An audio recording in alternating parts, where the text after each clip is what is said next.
Assalamualaikum warahmatullahi wabarakatuh. Halo teman-teman semua, bertemu lagi dengan saya Titi Hayati dengan NIM 1921024 dari kelas B1 non-reguler 2019 Prodi Pendidikan Bahasa dan Sastra Indonesia.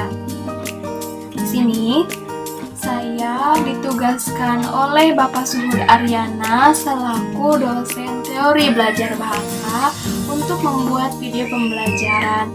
Nah, di sini saya berpedoman pada buku sumber yang ditulis oleh Dr. Rohmat Tri Sudrajat MPD dan ditulis oleh Bapak Dr. Endang Kasupardi MPD.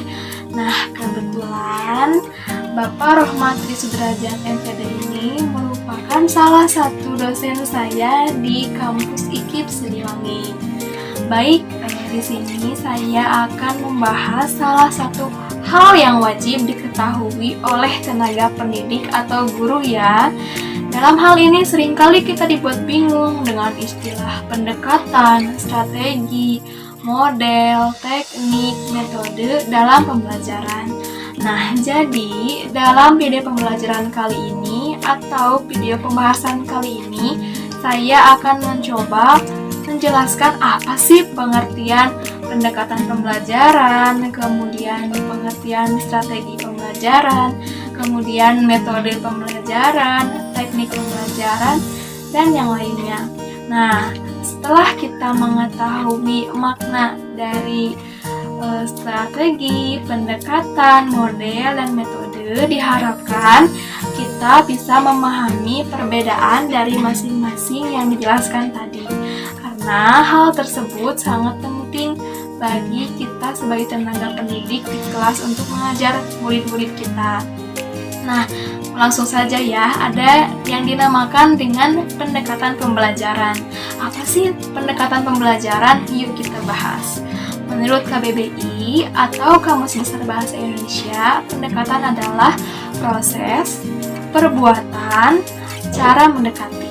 Menurut Nuruyani 2012, pendekatan atau approach lebih menekankan pada strategi dalam perencanaan, sedangkan metode lebih menekankan pada teknik pelaksanaannya.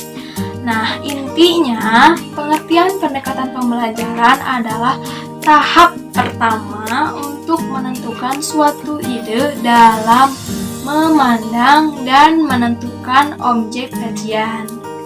Nah, setelah tadi kita bahas pendekatan pembelajaran, yuk kita simak jenis-jenis pendekatan menurut Nuruyani. Yang pertama, pendekatan tujuan pembelajaran. Nah, pengertian pendekatan tujuan pembelajaran merupakan tujuan pembelajaran yang berorientasikan pada tujuan akhir yang akan dicapai. Pendekatan ini mengarahkan guru untuk merencanakan, melaksanakan, dan mengevaluasi hasil pembelajaran sehingga anak mencapai tujuan yang diharapkan. Nah, kemudian ada yang kedua, pendekatan konsep. Apa sih pengertian pendekatan konsep? Yuk kita bahas. Pendekatan konsep adalah suatu kegiatan pembelajaran yang dijalankan guru dalam membimbing pemahaman siswa terhadap konsep-konsep materi pembelajaran. Nah, kemudian ada pendekatan lingkungan. Nah, pendekatan ini merupakan pendekatan melalui pemberian tugas kepada siswa yang berkaitan dengan lingkungannya. Kemudian ada yang keempat, pendekatan inquiry. Pendekatan inquiry adalah proses pembelajaran yang mendorong siswa untuk menggali materi pembelajaran secara mendalam melalui bimbingan guru secara sistematis dan logis. Kemudian selanjutnya ada pendekatan discovery. Nah, pengertian pendekatan discovery adalah proses kegiatan pembelajaran yang mendorong siswa untuk memperbanyak pengetahuannya yang memiliki hubungan dengan materi yang diajarkan melalui bimbingan guru terhadap materi yang diajarkan secara sistematis dan logis. Kemudian yang selanjutnya ada pendekatan penemuan. Nah, pendekatan penemuan adalah proses pembelajaran yang dilakukan oleh siswa terhadap materi dengan cara menganalisis suatu objek, tentunya melalui bimbingan guru terhadap materi yang diajarkan. Kemudian ada pendekatan proses, yaitu pendekatan yang mengembangkan kemampuan siswa dalam keterampilan proses ilmiah seperti mengamati, berhipotensia, merencanakan, menafsirkan, kemudian mengkomunikasikan. Kemudian ada pendekatan isi. Nah, pendekatan isi adalah pendekatan yang dilakukan oleh siswa dalam mempelajari suatu materi yang diajarkan oleh guru dalam proses pembelajaran. Kemudian ada pendekatan pemecahan masalah. Apa sih pemecahan pendekatan permasalahan itu? Yaitu proses pembelajaran siswa yang harus memecahkan masalah yang telah diberikan oleh gurunya. Kemudian ada pendekatan sains atau teknologi, suatu proses pembelajaran dengan peran guru sebagai fasilitator dan penyampai informasi yang diberikan pada siswa.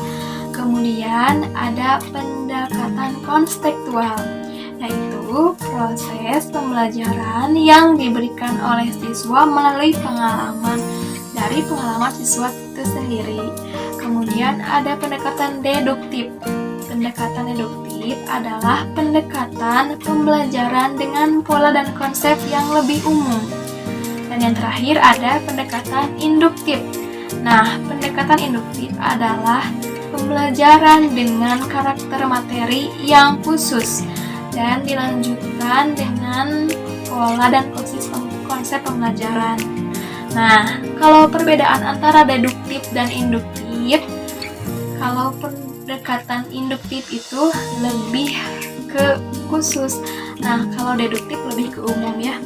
Kemudian ada strategi pembelajaran. Nah, strategi pembelajaran adalah yaitu suatu garis-garis besar yang haluan untuk bertindak dalam usaha mencapai sasaran yang telah ditentukan sebagai pola-pola umum kegiatan guru dan anak didik dalam kegiatan belajar mengajar untuk mencapai tujuan yang telah ditentukan. Kemudian ada macam-macam strategi menurut Sanjaya. Nah, yang pertama ada strategi pembelajaran ekspositori, kemudian strategi pembelajaran inquiry, kemudian ada strategi pembelajaran berbasis masalah, kemudian ada strategi pembelajaran peningkatan kemampuan berpikir, strategi pembelajaran komparatif, dan strategi pembelajaran kontekstual atau CPL. Nah, kemudian ada pembelajaran afektif. Nah, lanjut ya, kita akan membahas tentang metode pembelajaran. Nah, apa sih yang disebut dengan metode pembelajaran? Yuk kita bahas. Metode pembelajaran adalah cara-cara yang dilakukan oleh guru dan siswa dalam proses pembelajaran. Nah, yang pertama ada metode konvensional atau ceramah.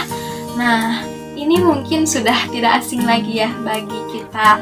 Dari SD sampai jenjang SMK, metode ini sangat sering digunakan oleh seorang guru. Nah, jadi seorang guru menerangkan ke semua muridnya. Kemudian yang kedua, selanjutnya ada metode diskusi. Nah, metode diskusi ini biasanya guru akan membagi beberapa kelompok dalam satu kelas. Nah, kemudian guru akan memberi tugas, kemudian tugas tersebut dikerjakan oleh siswa yang telah tadi dibagi kelompok. Nah, kemudian ada metode karya wisata. Nah, karya wisata ini mungkin kita tidak bisa melaksanakannya saat ini karena sedang ada corona. Nah, tapi contohnya karya wisata itu bisa disebut dengan study tour. Nah, biasanya study tour itu dilaksanakan pada jenjang sekolah menengah pertama. Nah, biasanya karya wisata itu dari mata pelajaran ilmu pendidikan sosial. Nah, jadi study tour itu belajar sambil jalan-jalan. Nah, jadi study tour atau karya wisatanya itu ke Museum Asia Afrika di Bandung. Nah, seperti itu. Nah, jadi ketika kita melaksanakan karya wisata, tidak hanya melaksanakan jalan-jalan saja, namun sebagai pembelajaran juga. Hanya saja proses pembelajarannya di luar ruangan atau outdoor ya. Kemudian ada yang keempat, metode debat. Nah, metode debat ini sangat berguna untuk meningkatkan daya berbicara siswa di depan umum khususnya. Sangat bermanfaat sekali. Nah, kemudian selanjutnya yang kelima, metode pemecahan masalah. Selanjutnya ada keenam, metode mengajar sesama teman. Nah, di sini kadang-kadang sebagai seorang tenaga pendidik, ketika siswa diajarkan oleh guru mengenai hal tertentu, siswa kadang-kadang tidak dapat mengerti. Bahkan ada beberapa siswa yang lebih mengerti ketika diterangkan oleh teman sebangkunya. Nah, kemudian kita bahas sekali ada model pembelajaran. Dalam model pembelajaran adalah pola atau acuan ragam dari suatu yang akan dihasilkan melalui proses cara pembuatan sehingga siswa memahami materi pembelajaran. Tipe model pembelajaran ada dua, yaitu yang pertama kooperatif dan konstekstual. Nah, kalau kooperatif atau sering disebut dengan CL atau cooperative learning. Nah, yang kedua konstekstual atau CTL atau yang disebut dengan contextual teaching and learning. Kemudian kita akan bahas selanjutnya tentang teknik pembelajaran. Nah, teknik pembelajaran adalah proses interaksi antara guru dan siswa dalam menyampaikan dan menerima informasi pembelajaran baik berupa pengetahuan, sikap, dan keterampilan dalam kelas. Nah, kemudian ada pengertian teknik pembelajaran menurut KBBI. Teknik adalah metode atau sistem yang mengajarkan sesuatu atau cara membuat atau seni melakukan sesuatu. Jadi, pada intinya dapat ditarik kesimpulan bahwa teknik pembelajaran adalah sistem yang dilaksanakan dalam proses pembelajaran antara guru dan siswa. Nah, di sini juga ada teknik pembelajaran. Ada beberapa macam. Yang pertama, ada teknik tanya jawab. Nah, biasanya kita sudah tidak asing lagi ya dengan teknik tanya jawab ini. Karena selama kita mengenyam bangku pendidikan, pasti sudah adanya teknik tanya jawab setiap kali pertemuan. Nah, yang kedua ada teknik pemberian tugas. Nah, ini nih kadang-kadang yang menjadi masalah besar bagi sebagian siswa gitu, karena pembagiannya kadang-kadang kendala mereka juga banyak tugas dan deadline gitu. Nah, kemudian ada teknik inquiry. Kemudian ada yang keempat, teknik bimbingan atau tutorial. Nah, kalau teknik bimbingan atau tutorial ini biasanya dilaksanakan oleh jenjang sekolah menengah atas atau sekolah menengah SMP. Nah, siswa biasanya ditugaskan dari rumah untuk membawa barang-barangnya. Seperti kita membuat telur asin, misalkan siswa disuruh untuk membawa telur dari rumah gitu.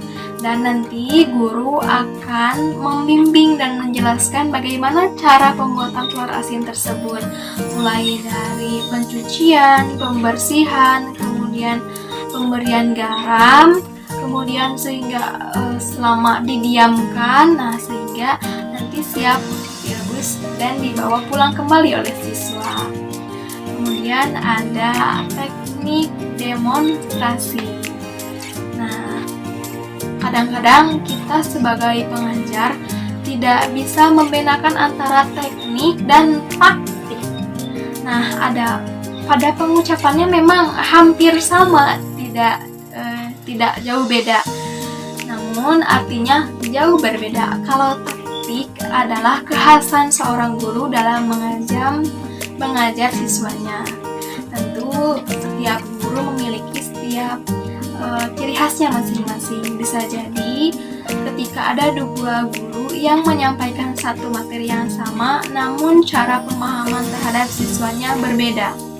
Nah, misalkan siswa ini lebih mengerti dan memahami dengan penjelasan guru A dibanding dengan guru B.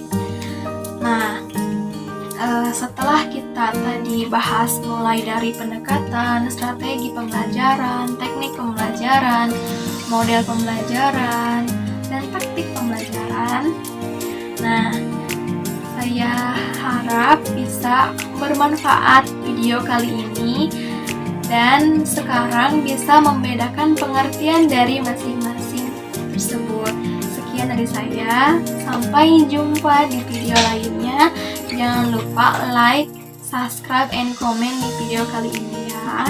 Semoga bermanfaat. Wassalamualaikum warahmatullahi wabarakatuh.